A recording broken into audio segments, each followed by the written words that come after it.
Hey, brother. Knock, knock. Who's there? Interrupting intro. Interrupting intro.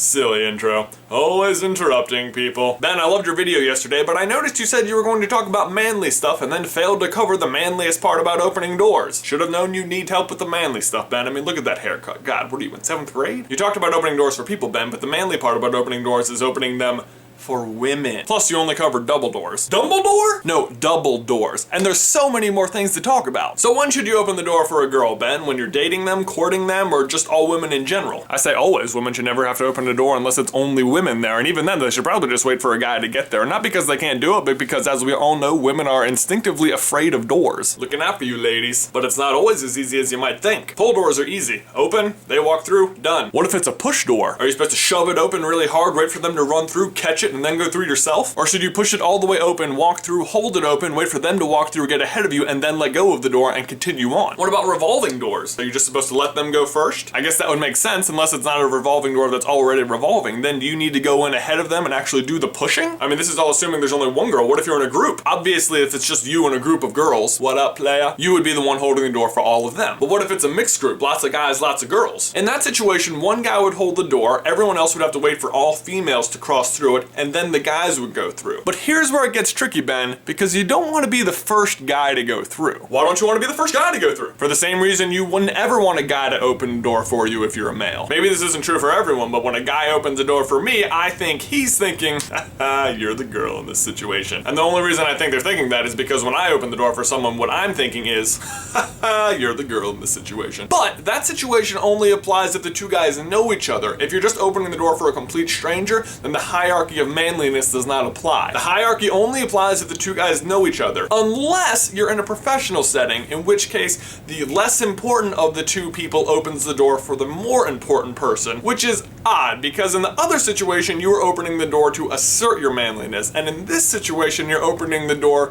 because someone has asserted their manliness on you. Honestly, the real solution for two guys is not to hold it at all. You just walk through and let them catch it as it closes in their face. Ben, I was telling Beth about this video before I filmed it, and she goes, wow, I hadn't considered any of that. But this is why guys should open doors, Ben. Girls have no appreciation for the etiquette. As far as they're concerned, it's just a barricade on hinges covering a hole in the wall between indoors and outdoors. So what do you guys think? Should guys always open the door for girls? Let me know in the towel section below. And have a good weekend, everybody. Next week is our 100th video. Yesterday we hit 500 subscribers. And I will see you in another life, brother.